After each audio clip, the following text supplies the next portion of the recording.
은혜와 자비가 풍성하신 하나님, 헛된 인생을 살아가는 가운데 성경을 배우게 하시고 또 성경에 나타난 하나님의 십자가의 사랑을 깨달아 알 수 있도록 도와주셔서 감사를 드립니다.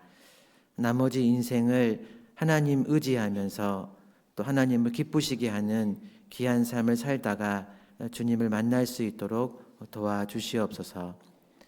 아무쪼록 사랑하는 우리 모든 가족들이 구원을 얻어 주님 오시는 날 같이 서 있을 수 있도록 또 은혜를 베풀어 주시고 또 연약한 저의 마음과 믿음에도 또 용기와 힘을 주시기를 부탁을 드립니다. 각 저의 삶을 살다가 또 주님의 말씀을 듣고자 또 교회 가운데로 모였습니다. 필요한 말씀으로 우리 심령 가운데 채워주시고 또 능력이 되게 하나님께서 역사해 주시고 또 도와주시옵소서. 우리를 사랑하시는 예수님 이름으로 기도드렸습니다. 아멘. 성경 고린도전서 1장입니다. 성경 고린도전서 1장 2절입니다. 고린도전서 1장 2절. 고린도전서 1장 2절입니다.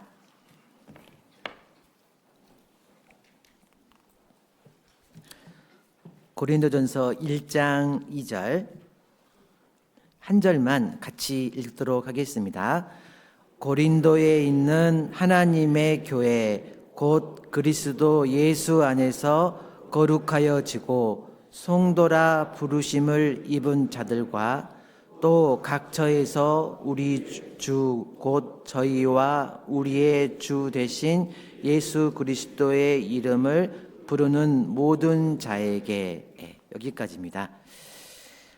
사도 바울이 에베소에서 사역을 하고 있었을 때 고린도 교회 소식을 듣게 됩니다.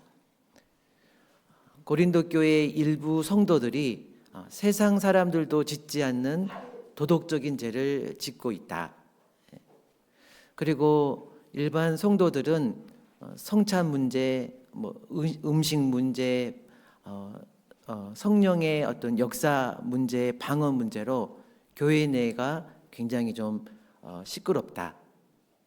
그리고 열심히 있는 성도들은 나는 바울파다, 나는 게바파다, 나는 그리스도파다 하면서 열심히 있는 성도들은 또 이렇게 서로 파가 나뉘어서 분쟁을 하고 있다라는 소식을 듣게 됩니다. 그 소식을 듣는 바울은 아마 굉장한 어떤 마음의 실망감과 무기력감을 느꼈을 겁니다.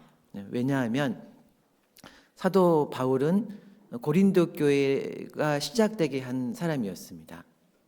그리고 복음만 전하고 바로 떠나는 게 아니라 거기에 1년 6개월을 머물면서 계속해서 가르쳤던 성도들입니다.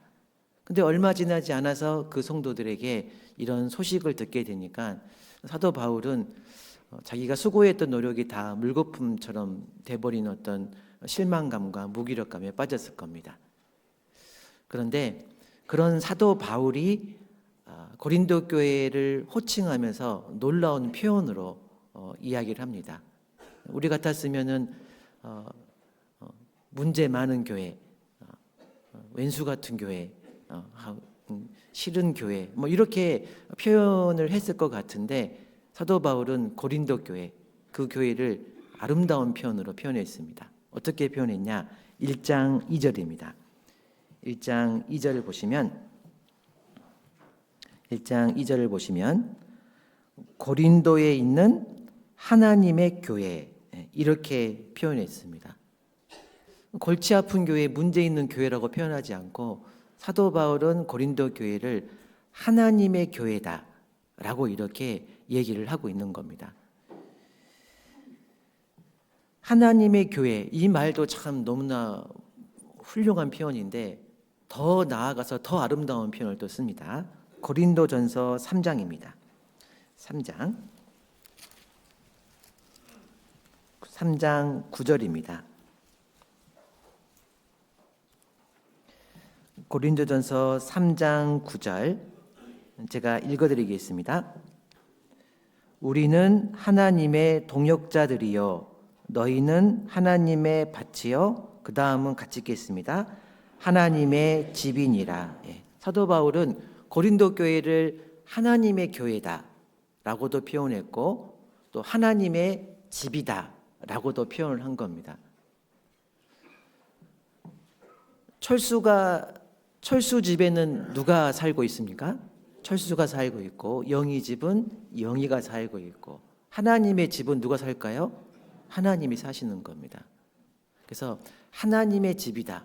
하나님이 거기 계시고 하나님이 살고 있는 곳, 하나님의 마음이 머물고 있는 곳, 그것이 바로 하나님의 집 고린도 교회다라고 표현한 겁니다. 그러니까 이거는 사도 바울이 교회를 어떻게 바라보고 있는 시각을 말해주고 있는 겁니다. 여전히 허물도 많고 책망할 것도 많고 하지만 사도 바울은 여전히 하나님의 교회이고 하나님의 집이다라고 표현하고 있는 겁니다. 그러면 사도 바울은 하나님은 실은 무소부재하시기 때문에 어디든지 계시거든요. 그런데 교회 가운데 살고 계신다, 머물고 계신다. 그것은 하나님은 어디든지 계시지만은 하나님이 머물고 싶어하는 곳이 있다라는 겁니다. 하나님이 마음을 두고 싶어하는 곳이 있다라는 거예요. 그게 바로 교회라는 것입니다. 시편을 한번 찾아보겠습니다. 시편 132편입니다. 시편 132편. 시편 132편 13절입니다. 132편 13절. 132편 13절. 13절 14절을 제가 읽어드리겠습니다. 132편 13절 14절.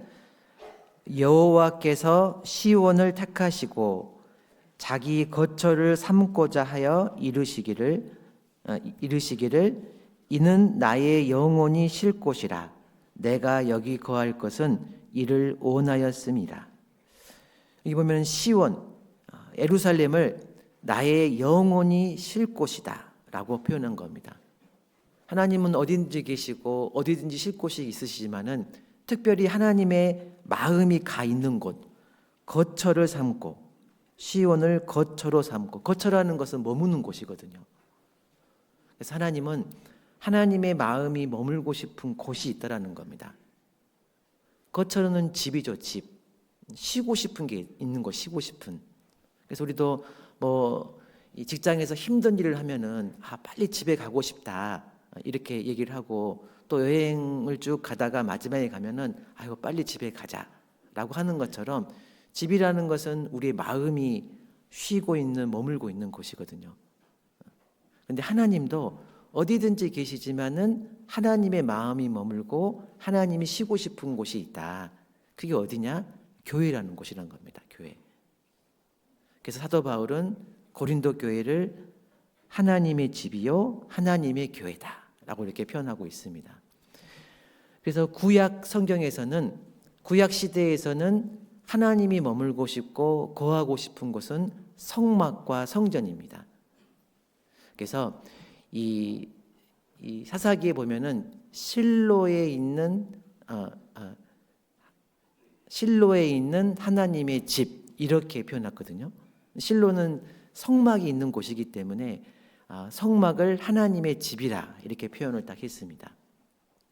그리고 예수님께서 성전에 올라가서 거기서 이제 부모와 헤어지면서 거기서 묻기도 하고 듣기도 했을 때 요셉이 찾아와서 네가 어찌 그리하였느냐라고 하니까 이 예수님이 답하는 내용이 내가 아버지 집에 있어야 할 줄을 알지 못하나이까 이렇게 하거든요. 성전을 아버지 집 이렇게 딱 표현했습니다. 그렇기 때문에 구약 시대는 하나님의 집이 어디냐? 성막과 성전이다 이렇게 볼 수가 있습니다. 그러면 신약 시대는 어디냐? 신약 시대 하나님의 집이 어디냐? 바로 교회다라고 우리가 그렇게 볼 수가 있습니다. 이 하나님의 집, 하나님의 교회가 명확하게 두 개가 한꺼번에 나온 구절이 있는데요. 디모데 전서입니다. 찾아보시겠습니다. 디모데전서 3장입니다. 디모데전서 3장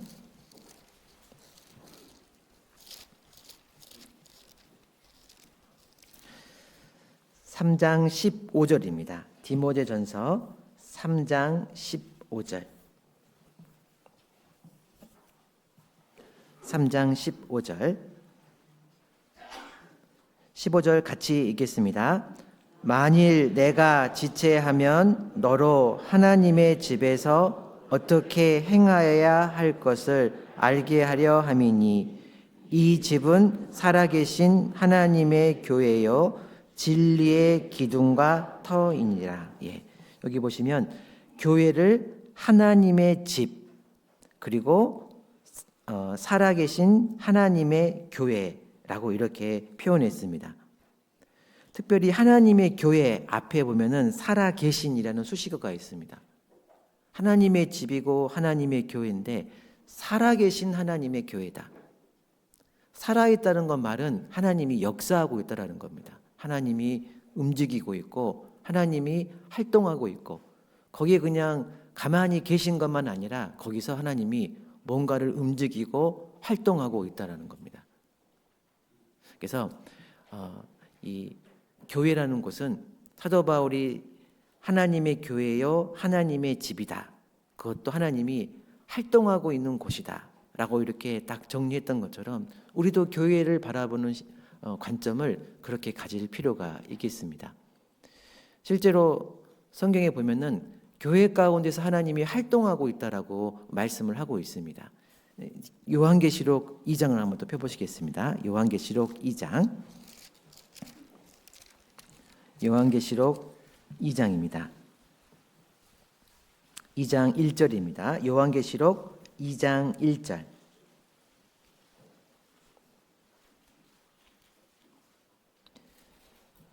하나님은 살아계셔서 교회 가운데서 활동을 하시는 겁니다. 2장 1절을 보시면 에베소 교회의 사자에게 편지하기를 오른손에 7별을 붙잡고 7 금촛대 사이를 다니시는 이가 가라사대 이렇게 있습니다. 7별을 붙잡고 7 금촛대 사이를 다니신다. 그러면 7별과 7 금촛대가 뭐냐? 바로 앞에 있는 1장 20절을 보시면 내 본 것은 내 오른손의 7별의 비밀과 7 금촛대라. 7별은 7 교회의 사자요. 그 다음 같이 읽겠습니다. 7 촛대는 7 교회이니라. 7 촛대는 7 교회다. 근데 2장 1절에서는 7 금촛대 사이를 다니시는 이가 이렇게 표현했거든요.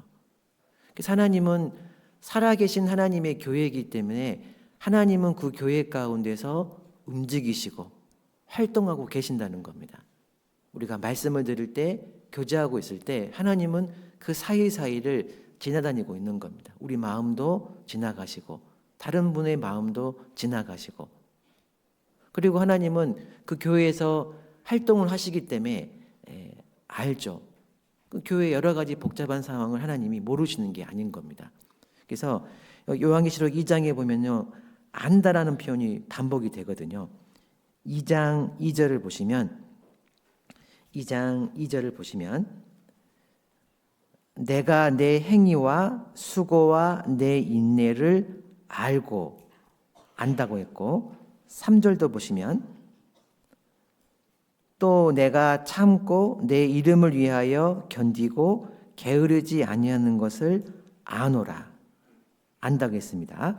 또 이 9절도 보시면 내가 내 환난과 궁핍을 아노니 실상은 내가 부요한 자니라 자칭 유대인이라 하는 자들의 회방도 아노니 서문학교의 궁핍도 알고 계시고 회방도 알고 계신다 이렇게 되어 있습니다. 또 13절도 보시면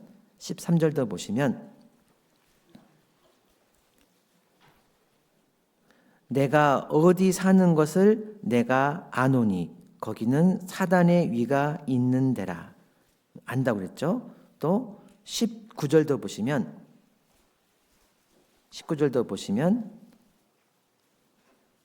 내가 내 사업과 사랑과 믿음과 섬김의 인내를 아노니. 그래서 안다라는 표현이 7교회에서 계속 반복이 됩니다. 하나님이 살아계시기 때문에 그 교회의 사정을 모른다는 게 아닌 겁니다. 내가 알고 있고 알고 있고 알고 있다.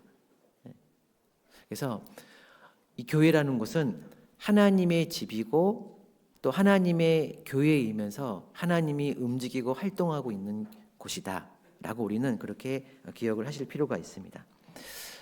그렇기 때문에 우리가 있는 우리 교회도 하나님의 집이고 하나님의 교회고 하나님이 그 사이에서 활동하고 있는 교회다 라고 이렇게 우리도 정리할 필요가 있겠습니다. 그렇기 때문에 하나님은 이 교회를 어떻게 보시는 거냐? 하나님이 거하시는 곳이고 하나님의 마음이 있는 곳이기 때문에 하나님은 이 교회를 사랑하십니다. 하나님은 교회를 사랑하셔요. 그래서 하나님이 교회를 얼만큼 사랑하시냐? 그것은 사랑의 크기를 생각해 본다 그러면 어떤 그 시간, 거기에 투자된 시간을 보면 사랑이 얼마나 큰지를 우리가 생각을 할 수가 있습니다. 예전에 한번 그 인터넷에 유명했던 그 사진이 하나 있었습니다. 그게 뭐냐면은 이제 엄마가 이제 그 수능 시험을 보는 딸을 위해서 매일 수능 100일 전부터 이제 10,000원씩 입금을 한 겁니다. 입금할 때 입금자 명에다가 이제 계속 한마디를 적어주는 겁니다. 사랑하는 딸, 언제든지 응원해, 괜찮아, 이렇게 해가지고 100일 동안 멘트를 계속 바꿔가면서 10,000원씩 입금을 다 한 겁니다. 그리고 이제 수능 보고 다 끝나고 나오는 날 통장을 만들어 가지고 이제 그 통장을 선물로 딸에게 딱 준 겁니다. 그 통장을 받은 딸은 기분이 좋을까요, 안 좋을까요? 일단은 100일이니까 100만 원이니까 일단은 좋죠. 근데 시간이 지나면 지날수록 엄마가 자기를 향해서 100일 동안 매일매일 생각하면서 보냈다는 그 마음이 느껴지기 때문에 더 시간이 지나면 지날수록 돈이 아니라 그 부모의 마음에 더 감동이 될 겁니다. 마찬가지로 하나님이 우리를 사랑하시는 것은 어떤 갑자기 울컥해가지고 아니면 그냥 감성적으로 그냥 갑자기 그러진 않았습니다. 하나님이 우리를 사랑하시는 것은 오랜 기간 동안 기다린 겁니다. 교회를 보면은 하나님이 교회를 생각을 하시거든요. 천년을 하루를 천년같이 기다렸다가 때가 참에 하나님이 교회를 시작을 하신 겁니다. 그렇기 때문에 하나님이 교회를 사랑하시는 것은 하나님이 교회를 위해서 투자한 시간을 보면은 하나님이 정말 교회를 아끼시고 사랑하시는 거구나. 우리가 그것을 좀 알 수가 있습니다. 또 한 가지는 이 사랑의 크기를 뭘 지불했느냐라는 것을 보면 또 알 수가 있습니다. 예를 들면은 뽀삐가 있는데요. 뽀삐가 아파가지고 병원에 갔더니 뽀삐 수술비가 500만 원이라 합니다. 그러면 어떡하겠습니까? 주인이 뽀삐를 보면서 미안하다, 고생했다, 이렇게 할 겁니다. 왜냐하면 500만 원까지 하기에는 100만 원까지는 마음에서 어떻게 되지만 500만 원은 너무 크다, 이렇게 딱 되는 거죠. 사랑의 크기가 그 정도인 겁니다. 그 정도. 어느 날 아들이 아파가지고 병원에 갔더니 이거 수술해야 됩니다. 5천만 원 듭니다. 한 겁니다. 그러면 엄마가 아들한테 뭐라 할까요? 미안하다, 수고했다, 이렇게는 안 하죠. 이 부모는 아들의 사랑의 크기는 5천만 원을 넘습니다. 넘어요. 그러니까 무엇을 지불했느냐, 그 대가를 보면 그 사랑의 크기를 딱 알 수가 있는 거죠. 하나님이 우리를 구원해 준 그 대가는요, 생명입니다. 자식, 예수님에 대한 생명을 지불해서 나라는 사람을 구원을 한 겁니다. 죽을 만큼 사랑한 거죠. 이처럼 사랑하사. 이처럼이라는 것은 차라리 내가 다치면 다치지 내 자식을 내놓을 만큼 더 큰 사랑이거든요. 그래서 큰 사랑을 지불할 만큼 나를 사랑한다. 나를 사랑한다. 우리가 이렇게 볼 수가 있습니다. 또 그 사랑의 크기는 그렇게 죽을 만큼 사랑했는데 또 금방 변하면 안 되겠죠. 얼만큼 그게 지속이 되냐, 유지가 되냐, 그것이 또 사랑의 또 크기인 겁니다. 예수님이 십자가에서 위해서 우리를 죽으신 것은 이미 십자가에서 다 이루었다, 다 갚았다. 사랑의 완성입니다. 하나님은 이미 우리를 사랑하셨고 십자가에서 사랑을 완성을 딱 한 겁니다. 그렇기 때문에 그 사랑이 안 변하는 겁니다. 내가 뭔가를 조금 잘했다고 해서 더 사랑하고 내가 저를 못했다고 해서 나를 더 안 사랑하고 이게 아닌 겁니다. 하나님의 사랑은 이미 완성이 됐기 때문에 변하지가 않아요.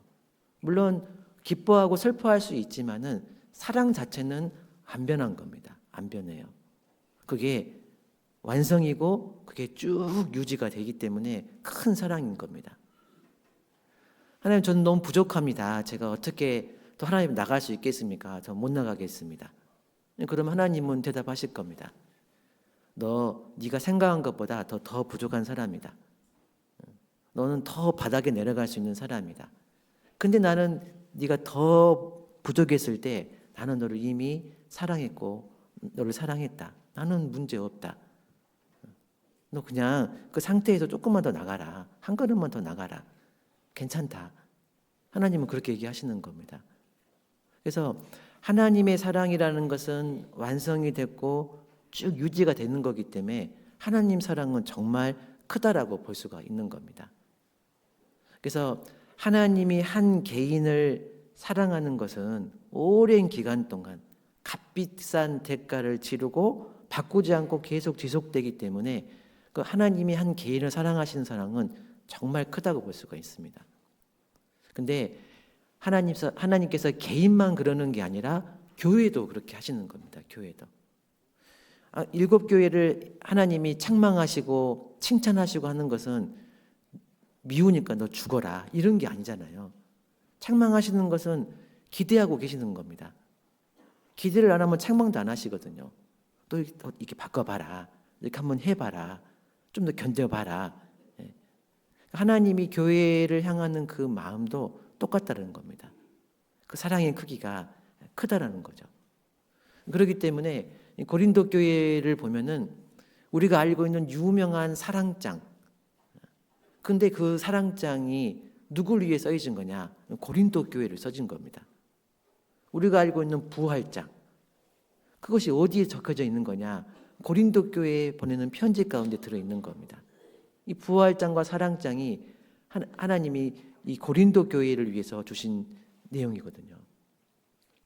그렇기 때문에 하나님이 교회를 사랑하시는 그 사랑은 굉장히 크다. 우리가 이렇게 볼 수가 있습니다. 그래서 하나님의 교회, 하나님의 집이기 때문에 하나님은 그 교회에 대한 마음은 사랑이다. 사랑.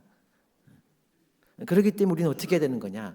하나님이 그렇게 사랑하시기 때문에 우리도 교회를 사랑할 필요가 있습니다.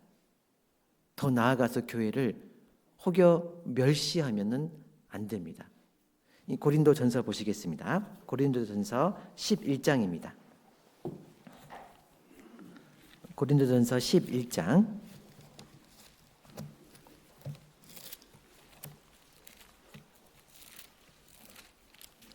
11장 22절입니다. 고린도전서 11장 22절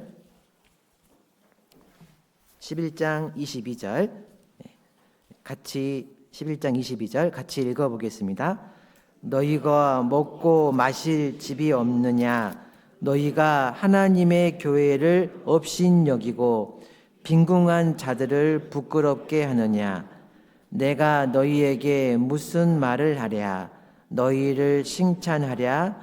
이것으로 칭찬하지 않노라. 예. 하나님의 교회를 업신여기고, 업신여겼다는 것은 멸시하고 무시한 거죠. 멸시한다는 것은 있는데 낮게 보는 거고, 무시하는 것은 있는데 없는 것처럼 한다는 겁니다. 그래서 하나님은 교회를 크게 생각하고 사랑하시는데 우리는 교회를 업신여기면 안 된다는 겁니다. 우리도 교회를 아주 크게 생각을 하고 교회를 사랑하고 크게 생각할 필요가 있다라고 볼 수가 있습니다. 그런데 그런 교회를 업신여기고 멸시하고 무시하는 것이 실은 구약 성경에 보면은 반복되어 있습니다. 이스라엘 백성들이 출애굽해서 광야에서 구름 기둥과 불 기둥 아래서 하나님이 주신 물과 만나를 먹으면서 불평불만했습니다. 차라리 돌아가자. 차라리 애굽으로 돌아가자. 나를 죽이려고 하는 거냐? 했거든요. 근데 거기에 대한 하나님의 대답이 뭐였냐면은 어느 때까지 나를 멸시하겠느냐 이렇게 했거든요. 하나님의 보호 가운데서 하나님의 인도하심이 있음에도 실은 이스라엘 백성들은 하나님을 멸시했습니다. 사무엘의 아들도 마찬가지죠. 홈리와 빈야스도 성경 보면은 하나님의 제사를 멸시하고, 그 성막이라는 것은 하나님의 거하시는 하나님의 집이었는데 그 집에서 하나님의 제사를 드리는데 자기가 먼저 좋은 고기를 꺼내서 자기가 먼저 먹고, 더 나아가서는 성막 안에서 수종드는 여인과 동침하고, 그러니까 하나님의 대답이 멸시하고 나를 멸시했다, 이렇게 딱 표현을 한 겁니다. 말라기 시대에도 마찬가지죠. 말라기가 살았던 구약의 마지막 시대에도 하나님을 멸시하는 시대였습니다. 한번 찾아보겠습니다. 말라기 1장입니다. 말라기 1장. 말라기 1장 6절입니다.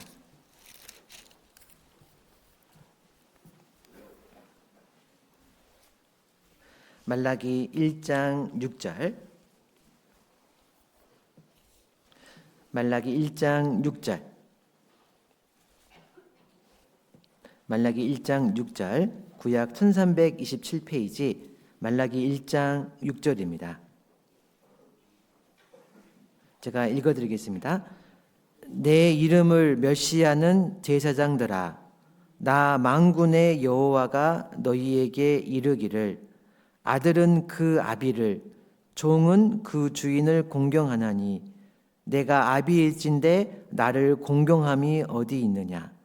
내가 주인일진데 나를 두려워함이 어디 있느냐 하나, 너희는 이르기를 우리가 어떻게 주의 이름을 멸시하였나이까 하는도다. 내 이름을 멸시하는 제사장들아. 멸시했죠. 너희가 드리는 것을 총독한테 드려봐라. 총독한테도 드리지 못할 것을 하나님께만 드렸습니다. 그건 하나님을 멸시한 거죠. 멸시한 겁니다.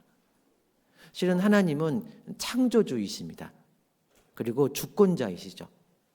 내가 흙 한 덩어리로 귀 쓸 고른도 있고 천이 쓸 곤이 실은 하나님께 있습니다. 하나님은 죽이시기도 하시고 살리시기도 하시고 부하게도 하시고 가난하게도 하시고 낮게도 하시고 높으시게 할 권이 하나님께 있는 겁니다. 우리는 피조물이죠. 하나님이 그렇게 하시면 우리는 어쩔 수 없는 겁니다. 그 권이 하나님께 있는데 하나님은 창조주이시고 주권자이신데 마치 안 그런 것처럼 멸시한다는 겁니다. 하나님은 영원하신 분이죠. 근데 인간은 7, 80의 인생을, 평균 7, 80의 인생을 사는 제한된 인생을 사는 겁니다. 인생은 코에 호흡이 있나니 수에 칠 가치가 있느냐? 건강하게 살았다가도 어떤 질병이나 어떤 게 오면요, 그날로 마감을 할 수밖에 없습니다. 요즘 겨울이라서 그러니까 심장마비도 참 많고 뇌경색, 뇌출혈도 참 많더라고요. 그게 오면은 어제까지 건강했지만 오늘 내가 하나님 앞에 가야 될 존재인 겁니다. 인간은 연약하거든요. 제한된 존재입니다. 근데 그 제한된 존재가 하나님을 멸시한다는 겁니다. 그러면 안 되는 겁니다. 그래서 하나님의 교회를 업신여기고 우리는 업신여기면 안 되는 겁니다. 하나님을 멸시하면 안 돼요. 그 하나님이 교회 가운데 머물고 활동하시기 때문에 우리는 교회를 업신여기면 안 되는 겁니다. 그럼 어떻게 해야 되는 거냐?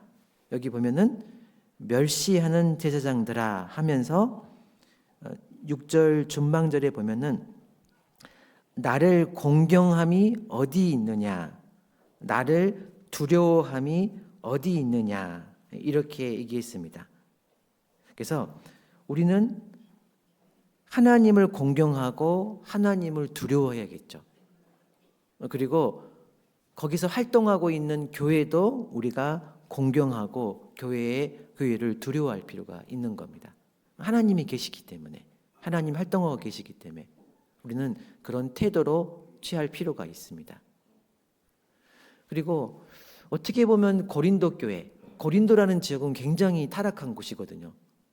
고린도라는 말 자체가 굉장히 어떤 성적인 단어였습니다. 그렇게 타락한 곳에 구원받은 성도가 있다는 것 자체가 실은 놀라운 겁니다. 고린도 교회가 있다는 것 자체가 실은 놀라운 거고 감사할 일인 거죠.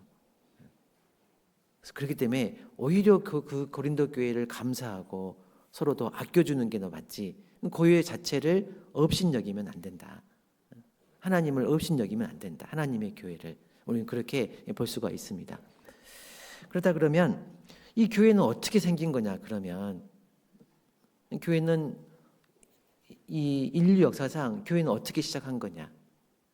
어떤 사람들은 필요에 의해서 아마 저절로 자생적으로 생긴 거다.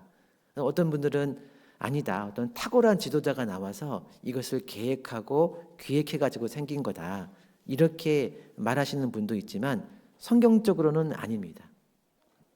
성경적으로는 이 교회라는 이 곳은 이 교회라는 것은 영원한 그 역사가 시작되기 영원한 전부터 하나님의 계획 속에 있다라고 성경은 이야기하고 있습니다. 교회가 어쩌다가 생긴 게 아니라 하나님의 섭리 가운데 교회가 탄생을 했다. 성경은 그렇게 증거하고 있는데요. 에베소서를 한번 보도록 하겠습니다. 에베소서 3장입니다. 에베소서 3장을 보시면 에베소서 3장 9절입니다. 에베소서 3장 9절 신약 312페이지 에베소서 3장 9절입니다. 3장 9절 제가 읽어드리겠습니다. 영원부터 만물을 창조하신 하나님의 속에 감추었던 비밀의 경륜이 어떠한 것을 드러내려 함하심이라. 이는 이제 교회로 말미암아 하늘에서 정사와 권세들에게 하나님의 각종 지혜를 알게 하려 하심이니. 좀 말이 좀 복잡하게 느껴지는데요. 여기 보면은 하나님 속에 감추었던 비밀의 경륜이라는 것은 플랜, 계획입니다.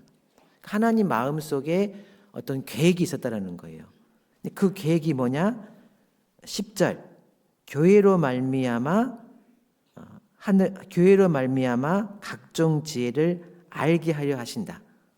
하나님의 마음 속에 계획이 있었는데 그 계획은 교회를 통해서 하나님이 누구신지, 인간이 누군지, 하나님의 영원한 나라가 어떤지 이것을 하나님이 교회를 통해서 알게 하시려는 계획을 품었다는 겁니다.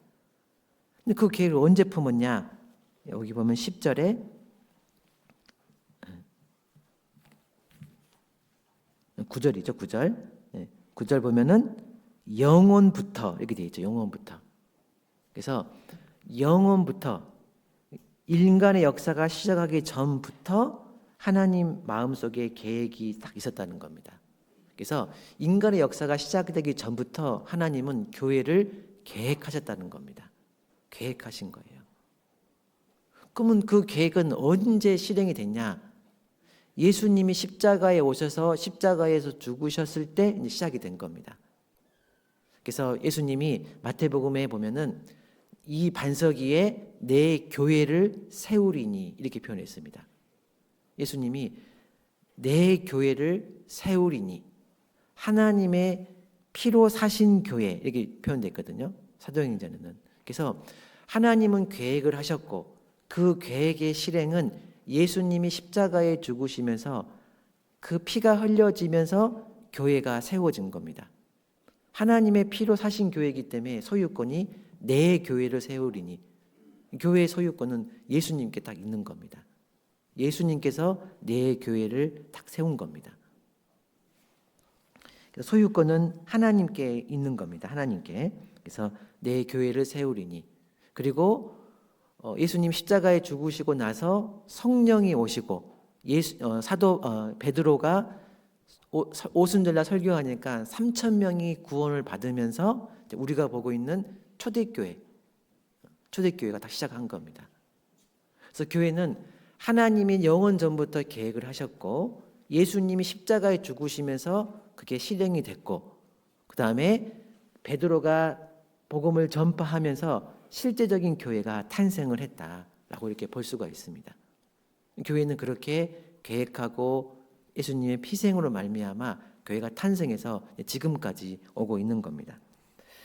그렇다 그러면은 이 교회, 하나님이 계획하신 교회는 그러면 어떻게 운영이 되고 있는 거냐? 하나님은 교회를 반드시 사람을 통해서, 하나님이 거하시고 계시지만은 하나님은 반드시 사람을 통해서 일을 하신다는 겁니다. 사도행전 한번 보시겠습니다. 사도행전 20장입니다. 사도행전 20장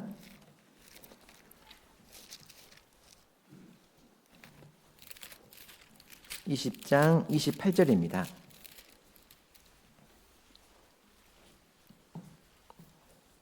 사도행전 20장 28절 신약 223페이지입니다.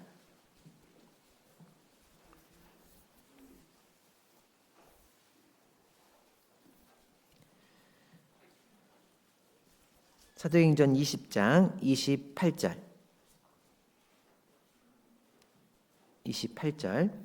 같이 읽겠습니다.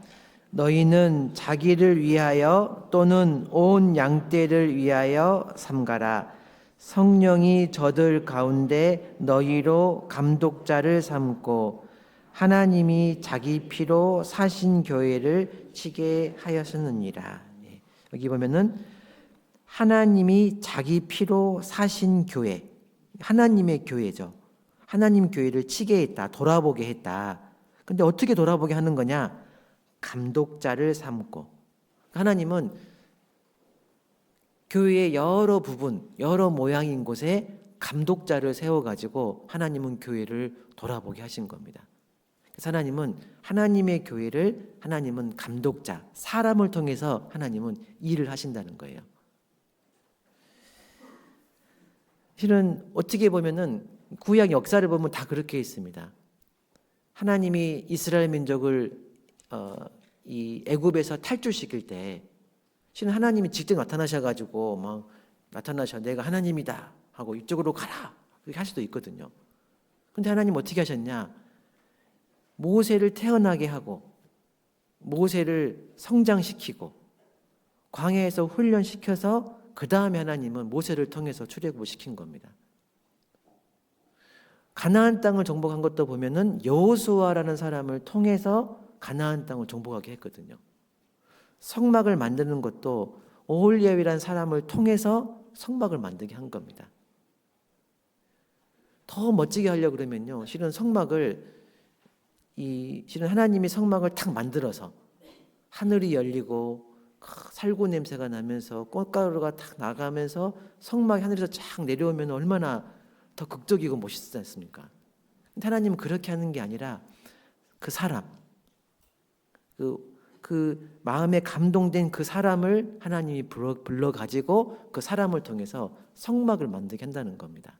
마치 그런 것처럼 하나님의 교회를 하나님 어떻게 하시는 거냐? 감독자를 세워가지고 일들을 하신다는 거예요. 교회를 운영하시고 교회를 통해서 역사하게 한다는 겁니다. 그래서 하나님은 하나님의 교회는 하나님이 계획하셨고 주님의 피값으로 만들어졌고 하나님은 그 감독자를 세워서 그 일을 하게 한다. 그래서 어떤 분들은 교회는 하나님이 주인 되시니까 머리 되시니까 임원들 필요 없다. 목사도 필요 없다. 하나님 인도하시는 대로 하면 된다. 이렇게 주장하시는 분도 있거든요. 근데 그렇진 않습니다. 그는 성경적이진 않습니다. 하나님은 반드시 그 안에 사람들을 불러가지고 그 사람을 통해서 일을 하신다. 우리는 그렇게 볼 수가 있습니다. 그렇기 때문에 지금도 마찬가지죠. 지금도 마찬가지입니다. 그래서 지금도 우리 교회도 하나님의 교회도 하나님 반드시 사람을 부르는 겁니다. 불러서 일을 하셔요. 그래서 여기 보시면은 28절 보시면 성령이 저들 가운데 너희로 감독자를 삼고, 감독자를 삼는 것은 성령 가운데서 세워지는 겁니다. 그래서 우리가 이제 구원 말씀 듣고 구원받고 이제 종종 간증할 때 이제 어떤 분들은 저는 홍진영 목사님이 구원시켜줬어요. 이렇게 간증하시는 분도 있지 않습니까? 근데 조금 더 지나면은 하나님이 나를 구원해줬구나라고 이렇게 이제 자연스럽게 바꾸게 됩니다. 마치 그런 것처럼 실은 하나님이 우리 가운데서 어느 부서든지 어느 구역인 조든지 간에 어떤 임원으로 뽑혔다. 그것은 상황상 사람이 없어서 어쩔 수 없이 그렇게 된 게 아니라는 겁니다. 마치 누군가가 나를 했다, 누군가 나를 이렇게 추천해서 됐다, 이게 아니라 그 가운데서 하나님의 성령의 역사가 있다라는 겁니다. 그래서 하나님이 그 가운데서 성령이 나를 세웠다, 교회를 통해서 나를 세웠다라고 이렇게 우리가 생각을 하실 필요가 있습니다. 그렇게 하나님이 세우셨기 때문에 하나님 어떤 일을 하시는 거냐? 도와주시는 일을 하는 겁니다. 우리는 종종 이제 교회 가운데서 이렇게 부름을 받고 무슨 일을 할 때 굉장히 두렵고 떨릴 때가 있거든요. 과연 내가 이걸 할 수가 있냐? 나 이거 도저히 감당이 안 된다. 이렇게 할 수도 있습니다. 근데 우리가 기억할 것은 뭐냐면은 하나님이 부르셨기 때문에 도와주시는 게 있다라는 겁니다. 우리는 그것을 늘 기억하고 다시 마음의 용기를 가질 필요가 있습니다. 예수님께서 마태복음 10장에 보면은 제자들을 불렀습니다. 근데 제자들을 불렀는데 실은 제자들 보면 상태가 별로 안 좋습니다. 다들 흠결이 너무 많아요.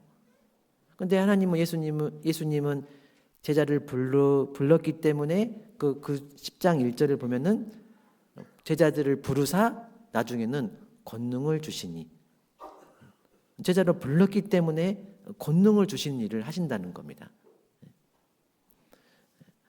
사사를 세울 때도 마찬가지죠. 이건 한번 찾아보겠습니다. 사사기 2장인데요.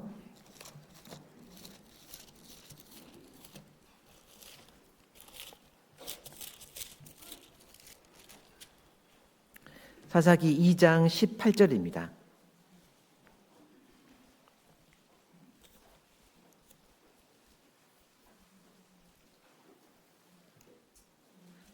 사사기 2장 18절.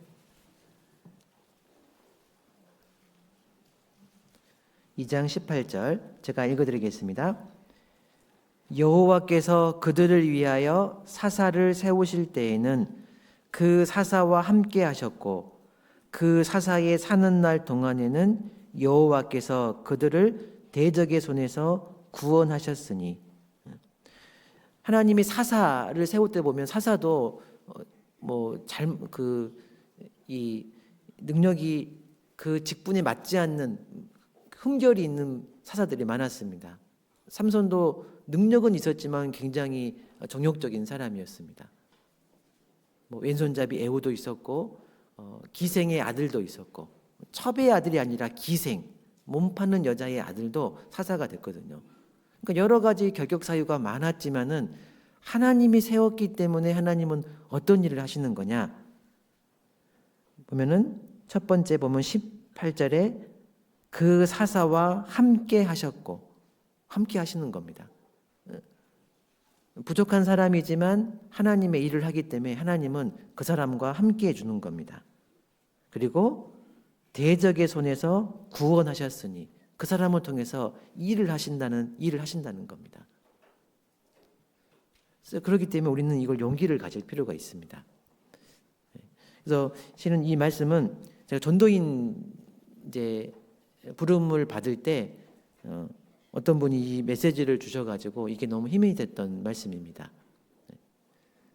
그래서 저는 전도인 될 때 실은 교회 학교 봉사를 했지 상담은 한 번도 안 해봤거든요. 근데 이제 부름을 아침에 이렇게 일을 하고 있는데 10시에 전화가 온 겁니다. 지금 직급이 얼마냐, 봉급이 얼마냐, 뭐 헌금 생활 어떻게 하고 있냐, 막 이렇게 너무 세세하게 물어보니까 이제 뭔가가 있다라는 생각이 들었습니다. 그리고 이제 뭐 이제 한 달의 시간의 여유를 줄 테니까 고민해 봐라, 뭐 이렇게 하니까 너무나 큰 이제 좀 부담이 됐습니다. 그래서 한 달이라는 기간이 너무나 고통스러운 시간이었습니다. 그래서 이러지도 못하고 저러지도 못하고, 순종은 해야 되는데 내가 볼 때는 그거 그릇은 아니고 어떻게 해야 될 거냐, 막 이렇게 이제 너무너무 고민이 됐습니다. 그래서 하여튼 그때 기억으로는 이제 출근하려고 버스를 타면은 막 버스에서 이제 말씀을 듣고 가니까 막 눈물이 나오는 겁니다. 나는 저 사람처럼, 저분처럼 영혼에 대한 갈급함도 없고 내가 뭐 훌륭한 사람도 아닌데 어떻게 말씀을 전하냐, 뭐 하니까는 뭐 출근하는데 막 다 보고 이제 막 눈물이 나오니까. 근데 이제 어떤 분이 이제 이 말씀을 딱 보내주셨는데 너무나 큰 위로가 됐습니다. 그래서 이제 하나님이 사사를 세울 때는 함께 하신다. 그리고 하나님이 세웠기 때문에 도와주시는 게 있다. 도와주시는 게 있다. 그래서 우리도 이제 교회 가운데 임원으로 선정이 됐다 그러면, 앞에 뭔가를 하는 사람이 됐다 그러면 용기를 가질 필요가 있습니다. 하나님이 세웠기 때문에 도와주시는 게 있다. 내 등 뒤에 하나님이 함께하고 있다. 그렇게 이제 용기를 가지고 그 일을 이제 수행할 필요가 있겠습니다. 그리고 그렇게 감독자를 앞에 두고 있는 따라가는 사람은 히브리서에 보면은 이 너희를 인도하는 자에게 순종하고 복종하라고 되어 있습니다. 그래서 이제 따라가는 사람은 그 감독자 앞에 인도하시는 분들을 위해서 격려해주고 응원해주고, 뭐 내가 더 할 일 없냐, 막 이렇게 하실 필요가 있겠습니다. 여하튼 교회는 하나님이 사람을 통해서 일을 하신다. 하나님의 교회는 하나님이 사람을 불러서 그 일을 하신다라고 이렇게 볼 수가 있습니다. 그렇다 그러면 하나님은 그 사람을 불러서 도대체 교회를 통해서 무엇을 하시려고 하시는 거냐? 뭐 하려고 그 일을 하시는 거냐? 하나님은 교회를 통해서 실은 가장 근본적인 복음을 전하게 하려고 그 일을 하시는 겁니다. 고린도전서 다시 보시겠습니다. 고린도전서 1장입니다. 고린도전서 1장 17절입니다. 1장 17절.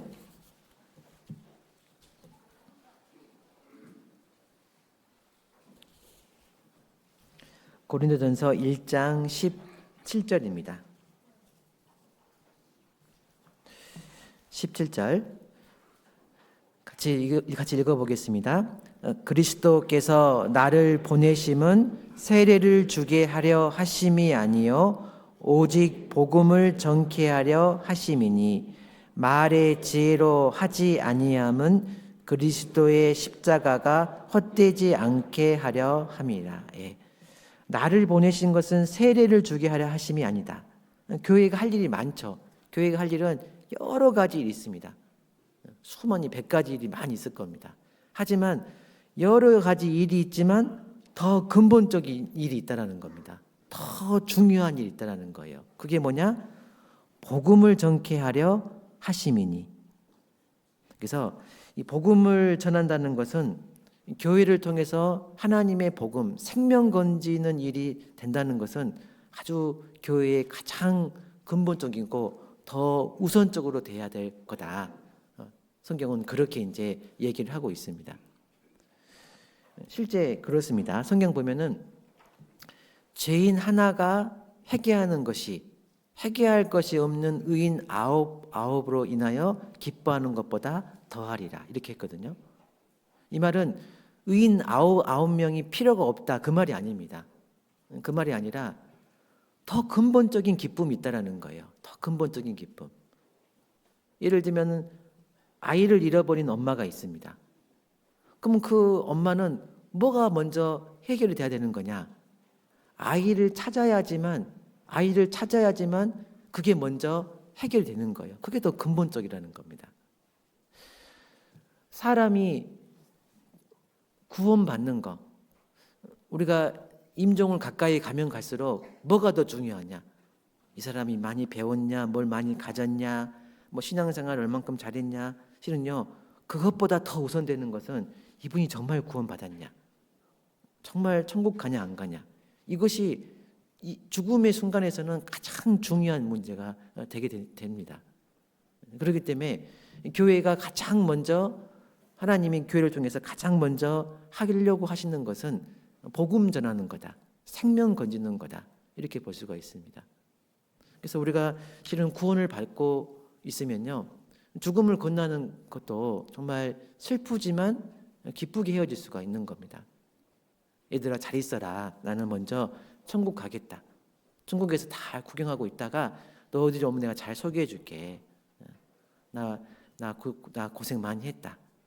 너희들 만나서 즐거웠다. 이렇게 하면서 헤어질 수가 있고, 자녀들은 너무 고생 많았어요. 이제는 하나님 품에서 정말 기쁘게 평강 가운데 계셔요. 우리도 금방 갈게요. 하면서요, 그 죽음의 순간에서도 구원받은 소망이 있으면 정말 기쁘게 헤어질 수가 있는 겁니다. 헤어질 수가 있어요. 그렇기 때문에 교회의 가장 큰 것은 복음 전하는 게 하나님이 교회에 맡겨준 큰 일이다. 사람을 인생을 들어서 교회를 다스리게 했는데 왜 했냐? 복음을 전하기 위해서 그렇게 한 거다. 그래서 아예 아주 준엄하게 명령까지 하셨습니다. 디모데후서를 보시겠습니다. 디모데후서 4장 1절입니다.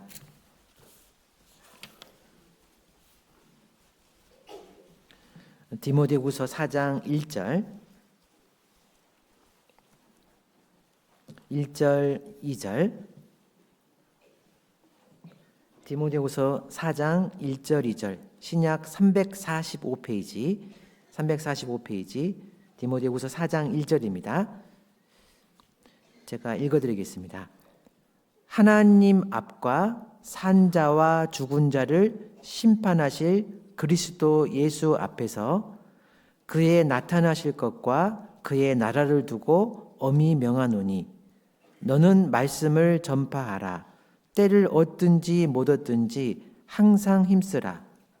범사의 오래 참음과 가르침으로 경책하며 경계하며 고나라. 여기 보면은 말씀을 전파하라, 명령이죠. 권장이 아닙니다. 이거 하면 좋을 것 같아요. 권장하고 권유한 게 아니라 하나님이 말씀을 전파하라 명령하신 겁니다. 근데 그냥 명령한 게 아니라 엄히 명하노니, 아주 엄하게 명령을 한 겁니다. 교회 가운데 아주 엄하게 명령해 놓은 거예요. 그러면 얼만큼 엄하게, 무엇만큼 엄하게 하신 거냐? 보면은 1절에 하나님과 그리고 그리스도 예수와 그리고 그에 나타날 것, 주의 재림과 그리고 그의 나라, 천국을 두고, 그러니까 하나님과 예수님과 재림과 천국을 두고 하나님이 엄하게 명하신 겁니다. 엄하게 명했어요. 너는 말씀을 전파하라. 그래서 교회가 가진 가장 근본적인 것, 가장 중요한 사명은 복음을 전하는 거다.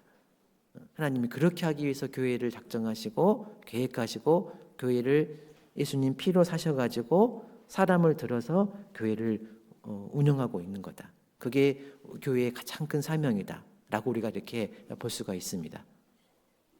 그러면 생명을 태어나게 한 것만 다냐? 아니죠.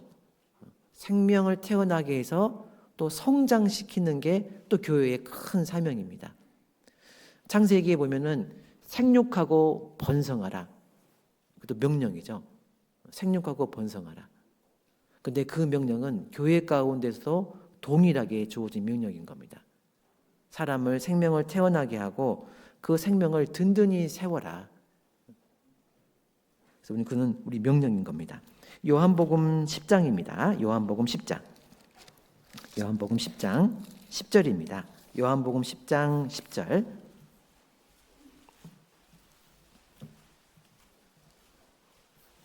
요한복음 10장 10절입니다.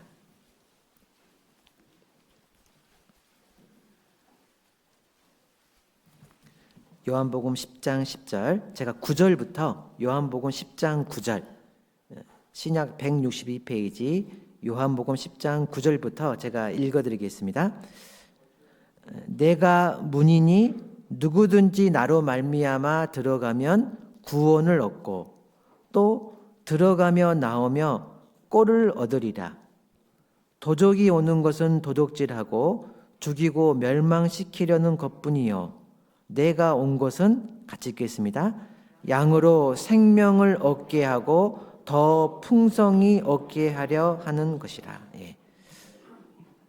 생명을 얻게 하고 더 풍성히, 예수님이 이 땅에 오신 것은 우리를 구원받게 하고 거기서 끝나는 게 아니라 구원받은 사람이 더 풍성해져서 더 하나님의 사람으로 더 풍성해지는 것이 하나님의 뜻이다. 그래서 교회의 큰 사명은 복음을 전하는 것, 생명을 건지는 것과 그 생명 건진 사람을 성장시키고 세우고 든든히 세우는 것이 교회의 큰 사명이다. 우리는 그렇게 이제 알 수가 있습니다. 그래서 하나님은 교회 가운데서 어떤 일을 하시는 거냐? 성장시키는 일을 하시는 겁니다. 그래서 이 교회를 어떻게 표현했냐면 몸으로 딱 표현했거든요. 교회는 그의 몸이니 이렇게 딱 표현했습니다. 그 성도들을 몸의 각 지체다 이렇게 표현했거든요. 그리고 몸이 어떻게 성장을 하는 거냐? 교회가 어떻게 성장하는 거냐?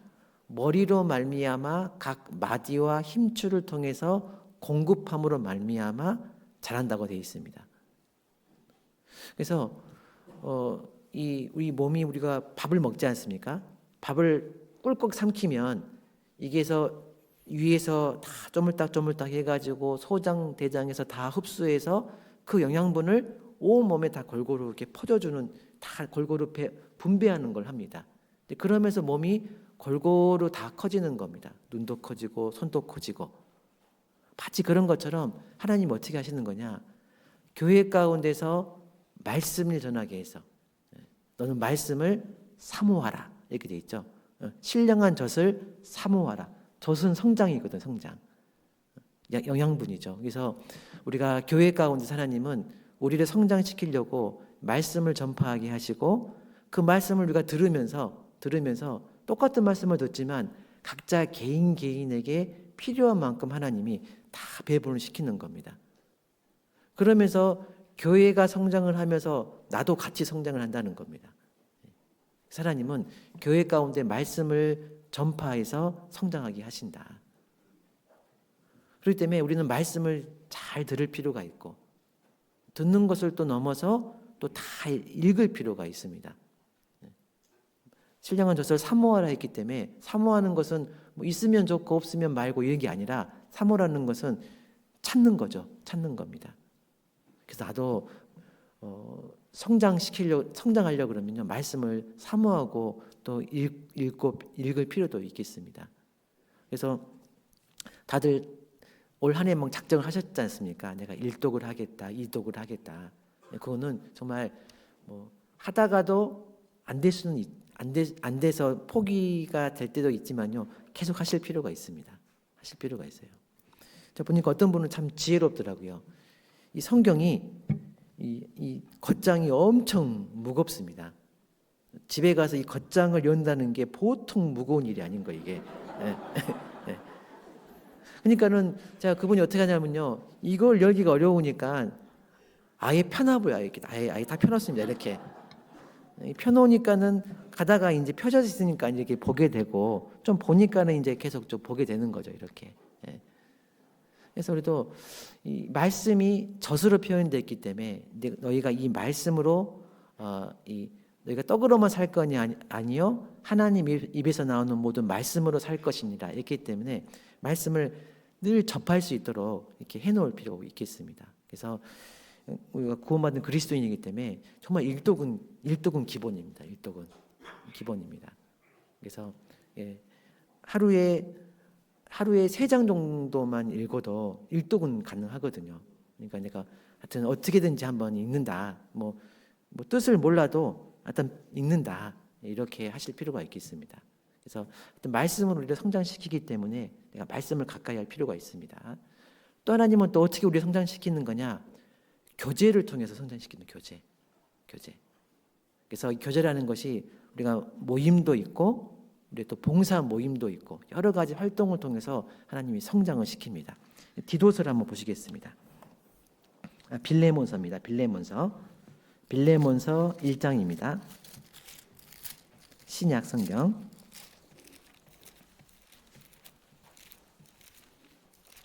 히브리서 앞에 있습니다. 빌레몬서 1장 6절 신약 성경 351페이지 신약 성경 351페이지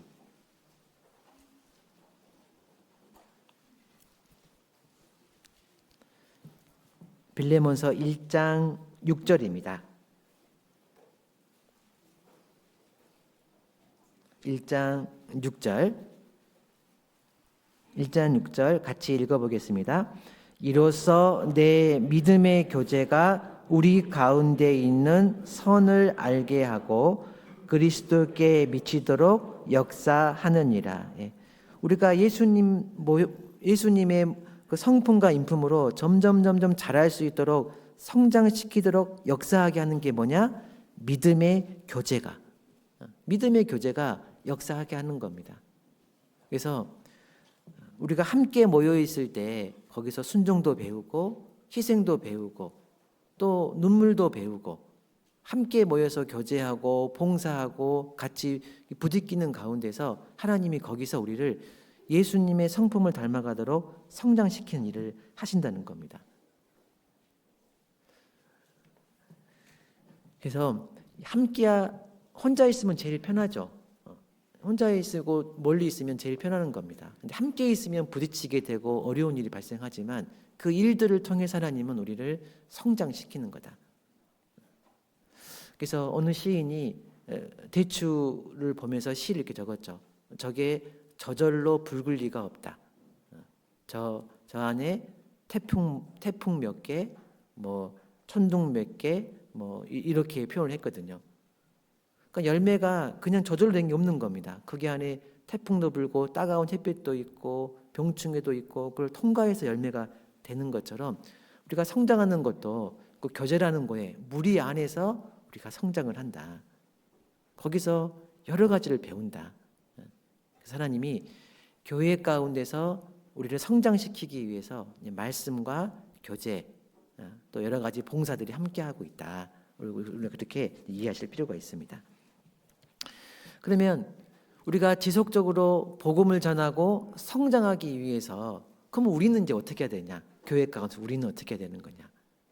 답은 결국은 사랑입니다.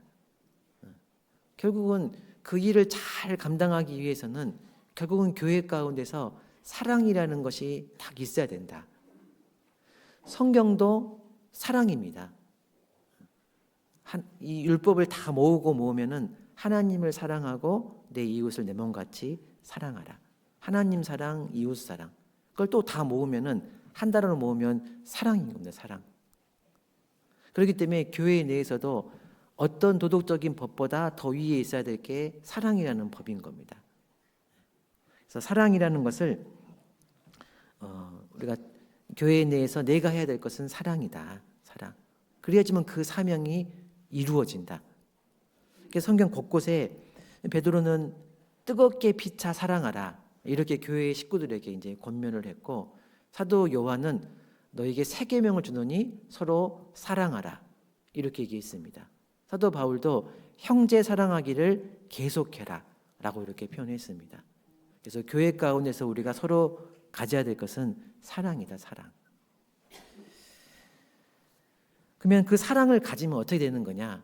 우리가 그 사랑 가운데 우리가 딱 있으면은 사랑이 있으면은 우리 안에서 생기는 여러 가지 어려움들을 감당을 해냅니다.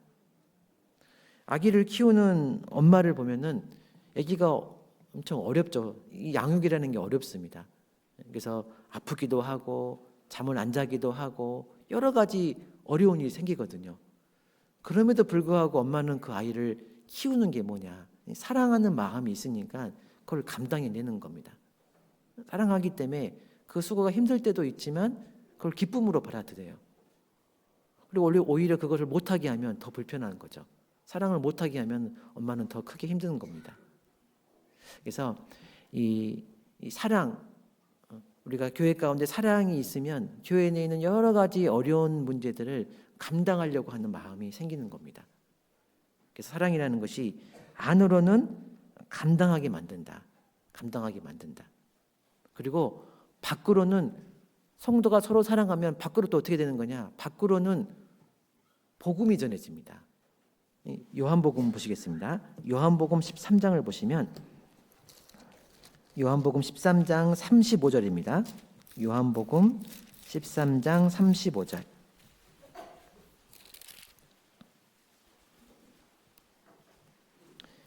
(13장 35절)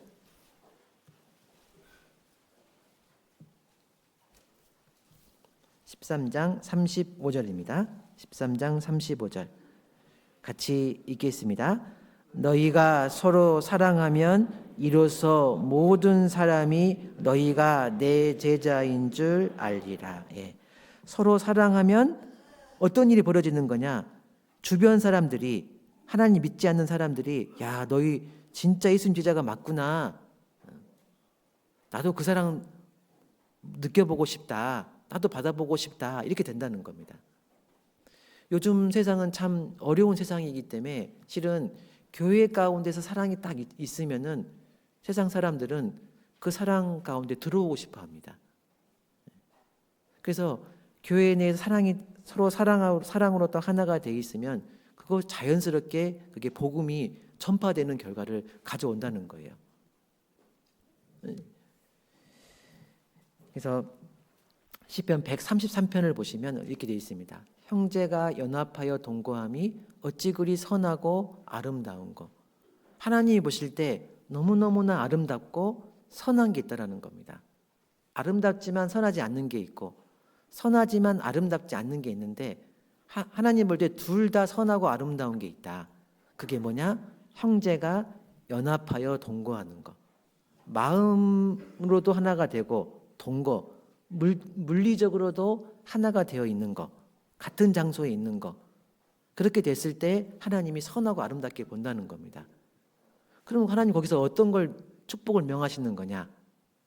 여호와께서 복을 명하셨나니 곧 영생이로다. 거기서 영원한 생명이 태어나는 영생이 있는 그 교회로 하나님이 축복을 하신다는 겁니다. 그래서 교회 내에서 서로 사랑하면은 안에서 있는 여러 가지 문제들을 감당하려고 하고 있고 밖으로는 복음을 힘있게 전할 수 있는 교회가 된다는 겁니다. 그렇기 때문에 우리는 형제 사랑하기를 계속할 필요가 있습니다. 근데 특별히 사도 바울은 형제 사랑하기를 계속하라 이렇게 표현해요. 계속하라. 계속하라는 말은 계속하는 것이 어렵다는 말입니까? 쉽다는 말입니까? 어렵다는 말입니다.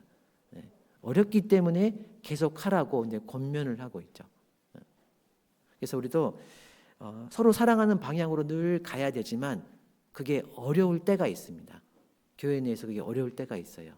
그래서 그 어려울 때를 만날 때마다 빨리 얼른 튜닝을 할 필요가 있겠습니다. 먼저는 교회 내에서 같이 함께 있는데 사랑하기가 어려울 때 내가 누군가의 판단과 어떤 정죄를 받아서 내 마음에 어떤 상처가 생겨서 사랑하기가 어렵다. 그럴 때는 어떻게 해야 되는 거냐? 얼른 말씀 가운데서 방향을 잡고 그쪽 방향으로 이렇게 틀 필요가 있습니다. 내가 판단과 미움을 받으면 어떻게 해야 되는 거냐? 예수님을 생각하실 필요가 있습니다. 베드로 전서를 보시겠습니다. 베드로 전서 2장입니다. 베드로 전서 2장, 히브리, 야고보, 베드로 전서 2장 21절입니다.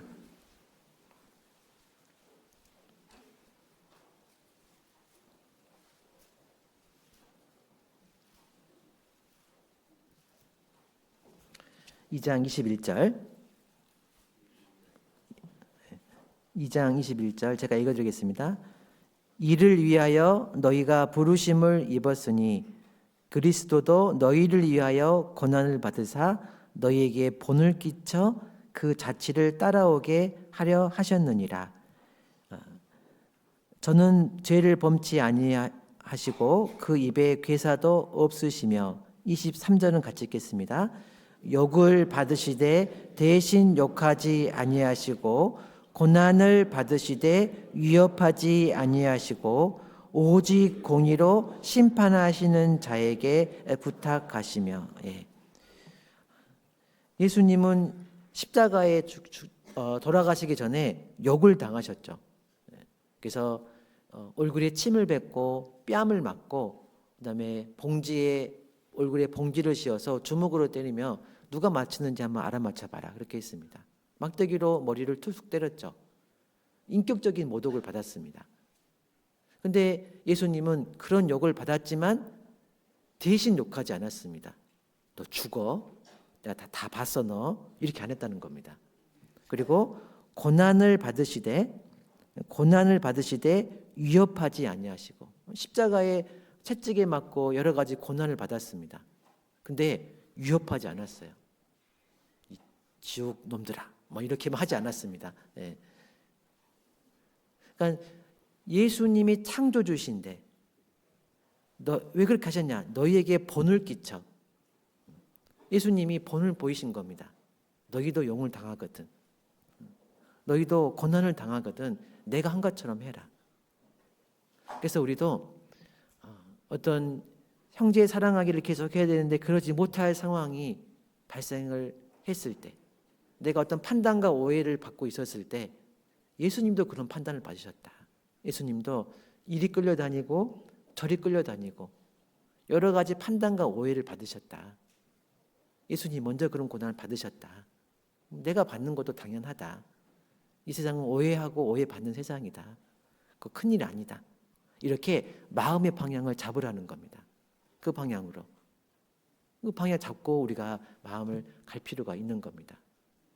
그리고 예수님은 그런 어떤 욕과 고난을 받으셨지만 끝까지 고난의 그 십자가의 구속의 사역을 완성하셔야 되기 때문에 그쪽으로 쭉 가셨거든요.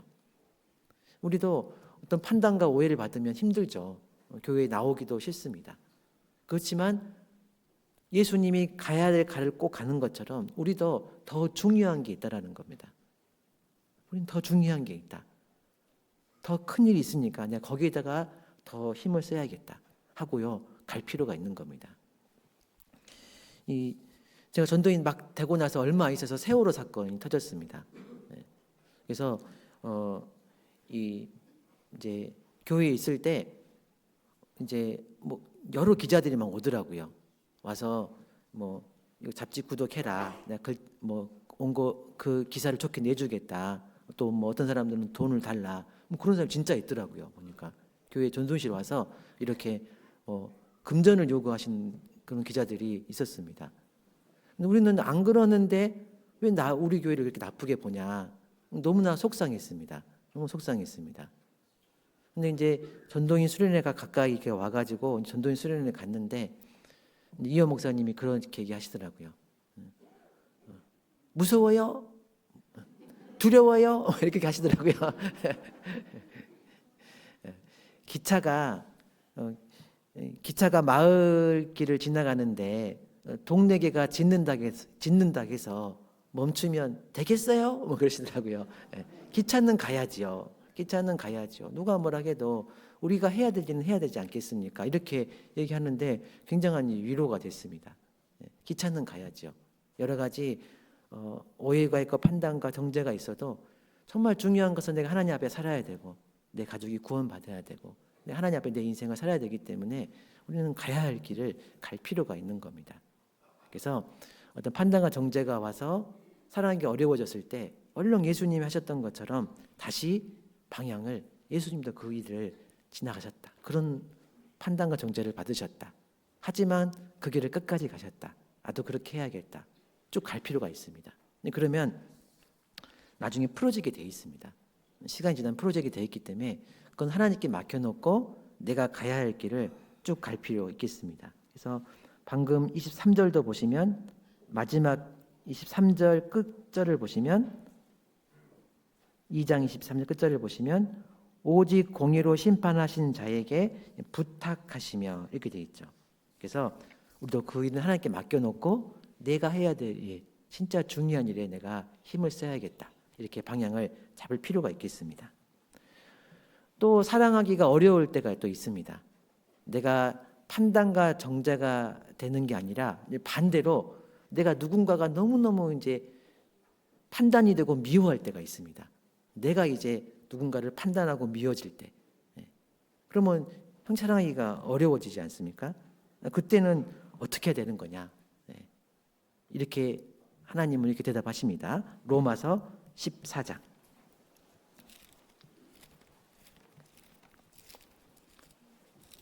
어떻게 마음을 딱 잡아야 되냐? 내가 판단할 위치가 아니다 하고 마음을 딱 잡아야 됩니다. 14장 4절입니다. 14장 4절. 로마서 14장 4절, 신약 258페이지. 14장 4절 같이 읽어보겠습니다. 남의 하인을 판단하는 너는 누구뇨? 그 섰는 것이나 넘어지는 것이 제 주인에게 있음에 저가 세움을 받으리니 이는 저를 세우시는 권능이 주께 있음이니라. 남의 하인을 판단하는 너는 누구뇨? 너 판단할 위치가 아니다 그러는 겁니다. 너 판단할 위치가 아니다. 왜냐? 실은 재판장은 하나님이십니다. 하나님은 모든 걸 다 아시기 때문에 재판할 권한이 있는 거, 주권이 있는 거죠. 근데 우리는 모든 것을 다 알 수는 없습니다. 그렇기 때문에 우리는 재판장의 위치가 아니라는 거죠. 이 버스를 타고 가는데요. 버스를 타고 가는데 한 나이 지긋하신 분이 버스를 탔습니다. 그리고 와서 이제 어떤 여고생이 앉아 있는 그곳에 딱 서 있는 거예요.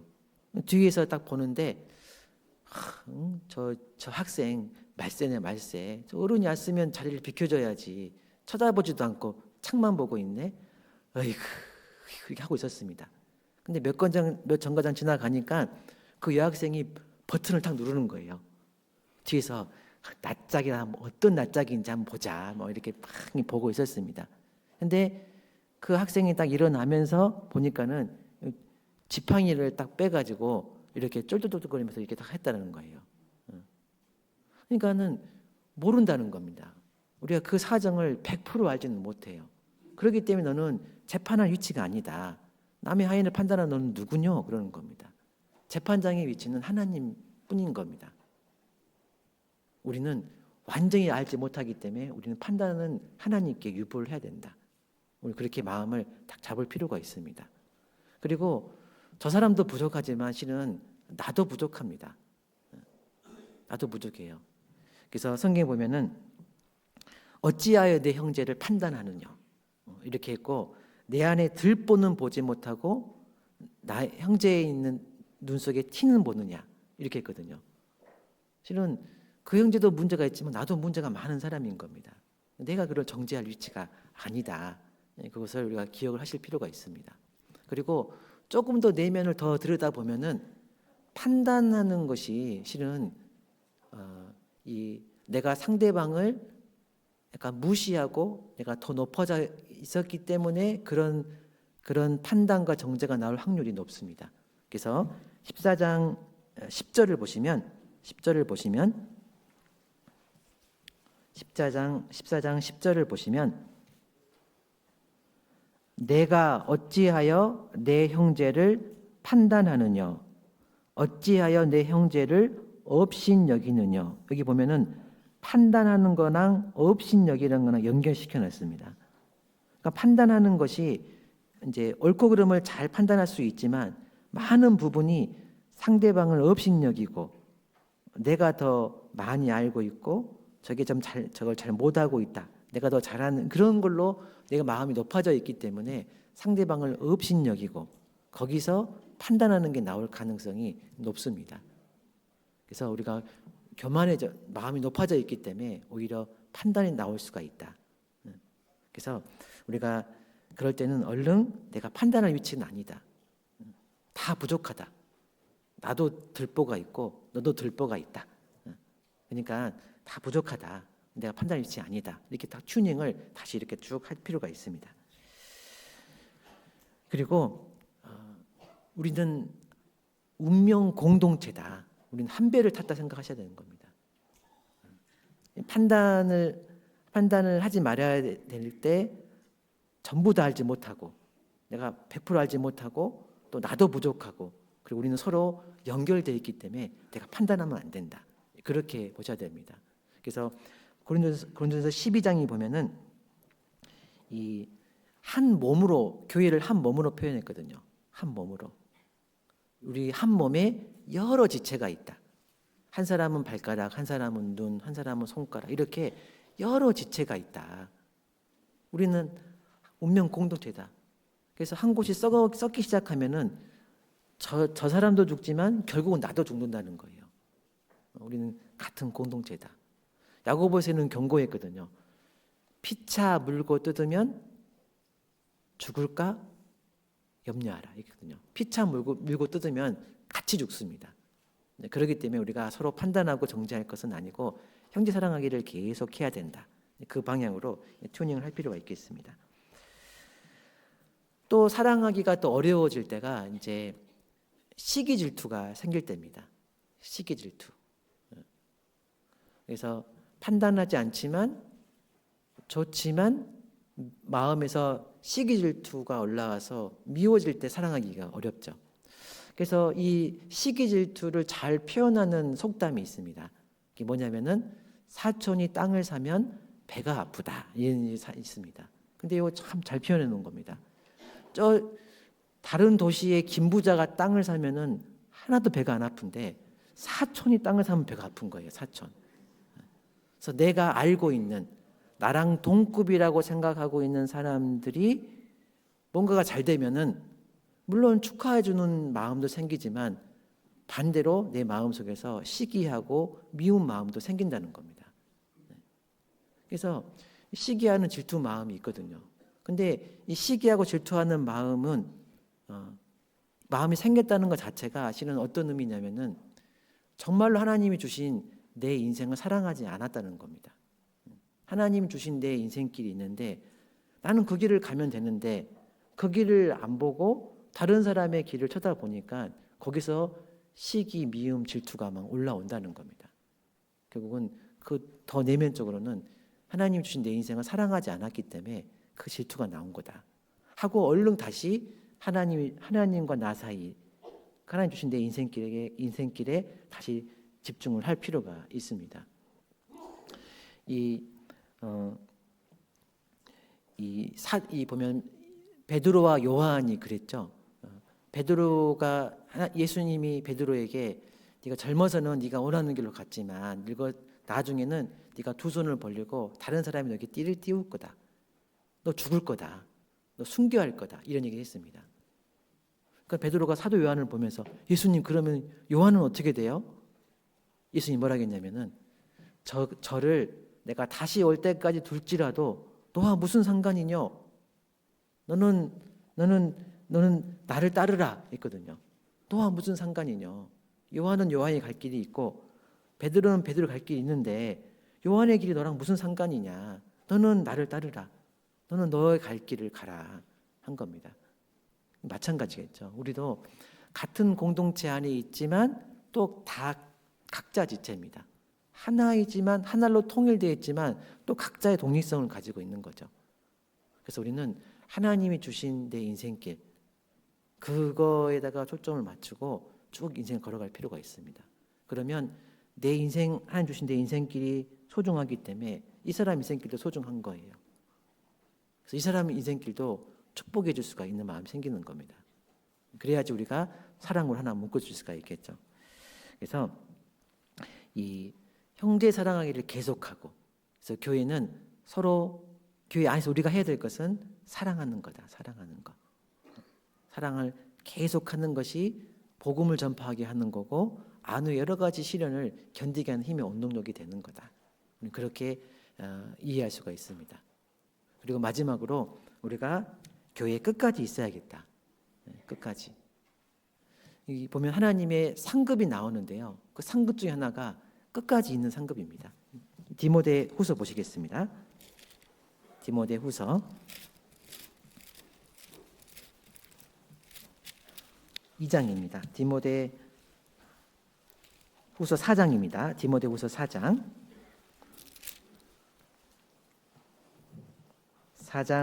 7절. 디모데 후서 4장 7절.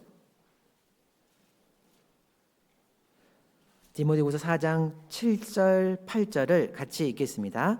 내가 선한 싸움을 싸우고 나의 달려갈 길을 마치고 믿음을 지켰으니 이제 후로는 나를 위하여 의의 면류관이 예비되었으므로 주 곧 의로우신 재판장이 그날에 내게 주실 것이니 내게만 아니라 주의 나타나심을 사모하는 모든 자에게니라. 의의 면류관을 주는데 보면은 선한 싸움을 싸우고 나의 달려갈 길을 마치고 세 번째가 믿음을 지켰으니. 그래서 우리가 교회 가운데서 내가 할 일은 사랑하는 것과 그 다음에 끝까지 내 인생이 끝나는 날까지 교회 가운데 끝까지 있는 거다. 그것이 나한테 큰 상급이다. 그래서 어떤 일이 있더라도 지금보다 더 어려운 일이 발생하더라도 나는 교회 끝까지 머물겠다. 내 인생의 마지막을 교회에서 딱 마무리하겠다. 성도들의 기도와 찬송 가운데서 내 인생의 마침표를 다 끊어야겠다. 우리는 그렇게 해야 될 겁니다. 그래서 교회 끝까지 남아서 함께하겠다. 그래서 어떤 저희 순천교회도 이제 참 돌아가시는 분이 많습니다. 특별히 이제 겨울을 지나가고 있기 때문에 함께 신앙생활 하셨던 분들이 많이 아프시기도 하시고 또 많이 돌아가시기도 하셔서 정말 더 생각하게 됩니다. 마지막까지 교회에 머물면서 끝까지 주님과 함께하겠다. 우리는 그런 각오로 또 한 해를 사셨으면 좋겠습니다. 기도하고 마치겠습니다. 하나님, 저희를 구원하여 주시고 또 오늘까지 교회에 머물게 해주신 것을 감사를 드립니다. 교회를 사랑하며 또 교회와 함께 복음을 전하고 또 형제자매 함께 끝까지 동고동락할 수 있도록 저희를 지켜주시고 도와주시길 원합니다. 또 우리 교회를 통해서 더욱더 하나님의 역사가 나타나서 또 많은 사람이 구원받고 즐거워하는 놀라운 역사를 또 우리가 보고 즐거워할 수 있도록 오늘 한 해도 함께 해주시고 또 도와주시옵소서. 우리를 사랑하시는 예수님의 이름으로 기도드렸습니다. 아멘.